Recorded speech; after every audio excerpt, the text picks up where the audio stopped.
చంద్రబాబు ముఖ్యమంత్రి అయిన తర్వాత తిరుపతి పరువు దిగజారుస్తున్నారని వైసీపీ నేత రోజా ధ్వజమెత్తారు. మొన్న లడ్డూ విషయం, తరువాత తొక్కిసలాట ఘటన, నేడు డిప్యూటీ మేయర్ ఎన్నిక విషయంలోనూ జరిగినవి చూశామన్నారు. డిప్యూటీ మేయర్ ఎన్నికల సందర్భంగా దళిత ఎంపీపై దాడులు చేయించడం దారుణమన్నారు. తిరుపతి ఎమ్మెల్యే చేస్తున్న పనులు పవన్ కళ్యాణ్ కు కనబడలేదా అని ప్రశ్నించారు. ప్రజల మద్దతుతో గెలిచిన వారికి ఇలాంటి పనులు చేయవలసిన అవసరం ఏముందని నిలదీశారు.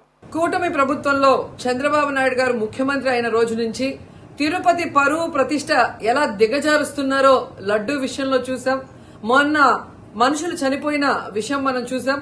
ఈ రోజు డిప్యూటీ మేయర్ ఎన్నికల్లో ఏ విధంగా మేయర్ మీద గాని, అలాగే వచ్చిన కార్పొరేటర్ల మీద, అలాగే దళిత ఎంపీ మీద దాడులు చేయటం మనం కళ్ళారా చూస్తున్నాం. ఒకవైపు వైఎస్ఆర్సీపీ నాయకులు మాకు అవసరం లేదంటూనే చంద్రబాబు నాయుడు, లోకేష్, మరోవైపు తమ నాయకులతో ఏ విధంగా కార్పొరేట్ల మీద, బస్సు మీద, అలాగే మేయర్ మీద, ఎంపీ గారి మీద దాడి చేశారు, రాళ్లతో కొట్టారు, బూతులు తిట్టారు, కొంతమందిని కిడ్నాప్ చేసి తీసుకెళ్లడం మనం కళ్ళారా చూస్తున్నాం. ఇవన్నీ కూడా పోలీసులు చూస్తుండగానే వాళ్ళ ప్రేక్షక పాత్ర వహించినప్పుడే జరగటం అనేది ఈ రాష్ట్రంలో లా అండ్ ఆర్డర్ ఎంత ఘోరంగా ఫెయిల్యూర్ అయిందో మనకు అర్థమవుతుంది. అండ్ పవన్ కళ్యాణ్ గారు, మీ ఎమ్మెల్యే, జనసేన ఎమ్మెల్యే తిరుపతిలో ఎంత దిగజారిపోయి ఈ రోజు కార్పొరేటర్ని కిడ్నాప్ చేస్తున్నారో ఒకసారి గమనించండి. నిజంగా మీరు చెప్పుకున్నట్టు చంద్రబాబు నాయుడు, లోకేష్, పవన్ కళ్యాణ్ మాకు 93% సీట్స్ వచ్చినాయి మొన్న ఎమ్మెల్యే, ఎంపీ ఎలక్షన్ లో అన్నారు. మీది ఈవీఎం గెలుపు అని అందరూ కూడా అనుకున్నారు. అదే నిజం అనేది ఇక్కడ మళ్లీ ప్రూవ్ అయింది.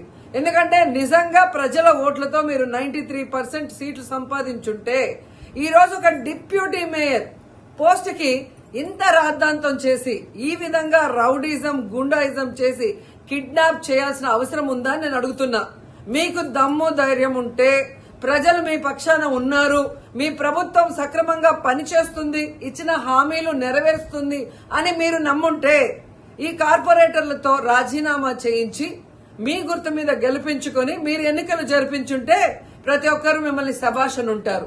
కానీ ఇక్కడ జరిగే ఒక డిప్యూటీ మేయర్ ఎన్నికలకే ఈ విధంగా ఒక మహిళని చూడకుండా మేయర్ ని ఏ విధంగా హ్యూమిలేట్ చేస్తున్నారు, ఆమె మీద దాడి చేస్తున్నారు, అలాగే ఒక దళిత ఎంపీ గురుమూర్తి గారి మీద ఎలా బూతులతో తిట్టి దాడి చేస్తున్నారో టీవీలో అందరూ గమనిస్తున్నారు.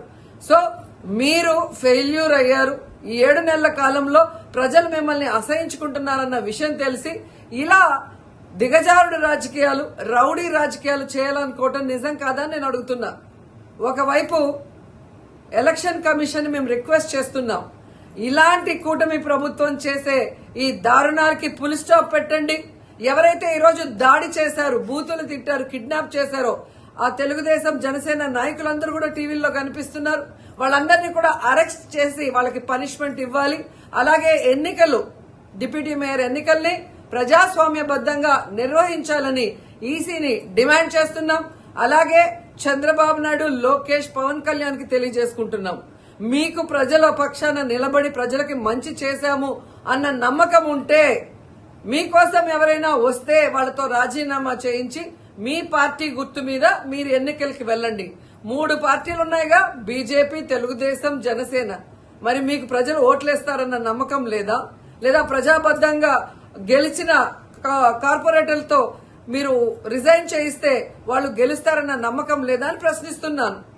సో ఒకసారి తిరుపతికి అమిత్ షా వచ్చినప్పుడు ఎలా బ్లాక్ ఫ్లాగ్స్ ఊపటం, అలాగే రాళ్లు వేయటం అనేది మనం గమనించాం. వాళ్ళు మర్చిపోయి ఉండొచ్చేమో గాని ఈ రోజు రాష్ట్రం అంతా కూడా చంద్రబాబు నాయుడు తిరుపతికి ఎవరొచ్చినా, తిరుపతిలో ఏం జరిగినా, ఏ విధంగా దిగజారుడు రాజకీయాలు చేస్తూ తిరుపతి పరువు ప్రతిష్ట మరి దిగజారుస్తున్నారో అందరూ గమనించి వాళ్ళకి బుద్ధి చెప్పాలని కూడా ప్రజల్ని కోరుకుంటున్నాను.